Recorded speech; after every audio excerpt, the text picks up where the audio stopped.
রাজনৈতিক পট পরিবর্তনের অস্থিরতার মধ্যেই আরও বড় ভূরাজনৈতিক ঘূর্ণাবর্তে পড়তে পারে বাংলাদেশ।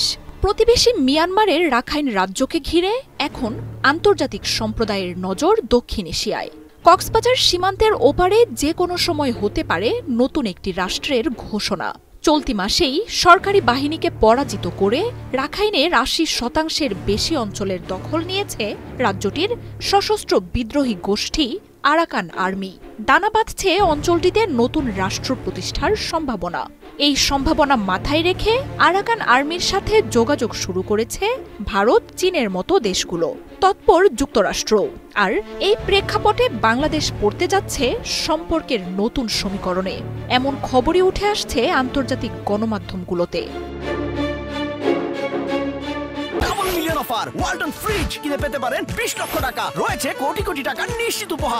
প্রতিষ্ঠার ১.৫ দশকের কম সময়ে এখন সরকারি বাহিনীকে পরাজিত করে রাখাইনের নিয়ন্ত্রণ নিয়েছে আরাকান আর্মি।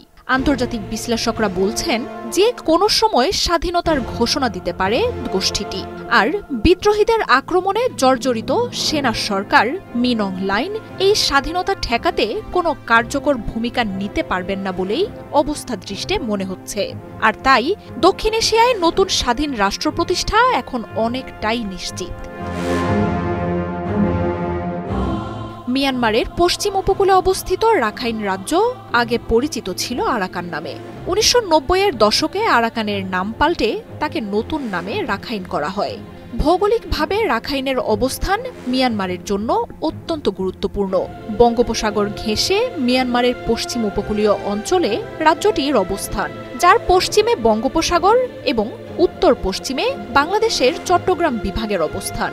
বাংলাদেশের সাথে মিয়ানমারের থাকা ২৭০ কিলোমিটার আন্তর্জাতিক সীমান্তের পুরোটাই রাখাইনের সাথে।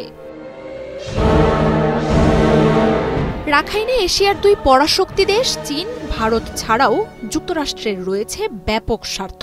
ভৌগোলিকভাবে রাখাইনের অবস্থান এবং সম্পদ দুটোই চীন ও ভারতের জন্য গুরুত্বপূর্ণ। রাজ্যটিতে চীন ও ভারতের বিলিয়ন ডলারের বিনিয়োগ রয়েছে। চীন চকপিউতে গড়ে তুলেছে গভীর সমুদ্র বন্দর, যার মাধ্যমে মিয়ানমার থেকে সরাসরি গ্যাস যায় শি জিনপিং এর দেশে। দেশটির বেল্ট অ্যান্ড রোড ইনিশিয়েটিভ বাস্তবায়ন এবং মধ্যপ্রাচ্য এবং আফ্রিকায় তেল গ্যাস পাঠানোর বিকল্প ও সহজ পথও রাখাইনকে ঘিরে। ইরাবতী নদীতে রয়েছে চীনের ১৩,০০০ মেগাওয়াটের এক জলবিদ্যুৎ প্রকল্প। বঙ্গোপসাগরে ভারত ও যুক্তরাষ্ট্রের প্রভাব মোকাবিলায় রাখাইনের এই বন্দর চীনের মহাস্ত্র।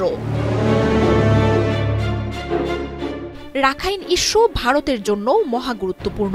কালাদান মেগা প্রজেক্টের মাধ্যমে বাংলাদেশকে বাইপাস করে 7 সিস্টার্স ও কলকাতার সাথে ভারতের যোগাযোগ সহজ করতে মিলিয়ন মিলিয়ন ডলার বিনিয়োগ করেছে ভারত। তাই বাংলাদেশের বন্ধুরাষ্ট্র বলে পরিচয় দিলেও হাজার হাজার রোহিঙ্গার চাপে বিপর্যস্ত ঢাকাকে উদ্ধারে নিজেদের স্বার্থ থেকে পিছিয়ে এসে এসব শরণার্থীকে ফেরত নেয়ার কোনো চাপ দেয়নি ভারত বা চীন। মিয়ানমারের সরকার ও রাখাইনের আরাকান আর্মি দুই পক্ষের সাথেই ভালো সম্পর্ক আছে ভারত ও চীনের। নতুন রাষ্ট্র গঠন হলেও এই দুই দেশের তেমন প্রভাব পড়বে না। তবে নতুন রাষ্ট্র গঠিত হলে চাপ বাড়বে বাংলাদেশের। সামরিক শাসন, জাতিগত সংঘাত, বিদ্রোহীদের তৎপরতায় বিধ্বস্ত মিয়ানমার স্বাধীনতার পর থেকে কখনোই স্থিতিশীলতা পায়নি। সীমান্ত থাকা প্রতিবেশী মিয়ানমারের সাথে বাংলাদেশের কূটনৈতিক ও বাণিজ্যিক সম্পর্ক একেবারেই সীমিত। স্পর্শকাতর রোহিঙ্গা ইস্যু, সমুদ্র সীমা বিরোধ, মিয়ানমারের সরকারি বাহিনীর বাংলাদেশের আকাশ ও সমুদ্র সীমা লঙ্ঘন, বাংলাদেশের অঞ্চলকে নিজেদের বলে দাবি করার মতো বহু কারণে দুই দেশের সম্পর্কও জমাট বাঁধা।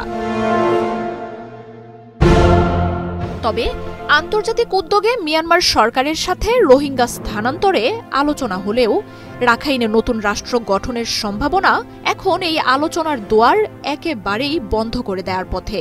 জাতিগতভাবেই রোহিঙ্গা ও আরাকান আর্মির বৈরিতা রয়েছে। এছাড়াও সাম্প্রতিক সময়ে মিয়ানমারের সরকারি বাহিনীর হয়ে আরাকান আর্মির বিরুদ্ধে যুদ্ধও করেছে কিছু রোহিঙ্গা। রাখাইনে আরাকান আর্মি স্বাধীনতার ঘোষণা দিলে বাংলাদেশে থাকা ১০ লাখের বেশি রোহিঙ্গার ফেরত যাওয়ার ভবিষ্যৎ অনিশ্চিত হয়ে পড়বে।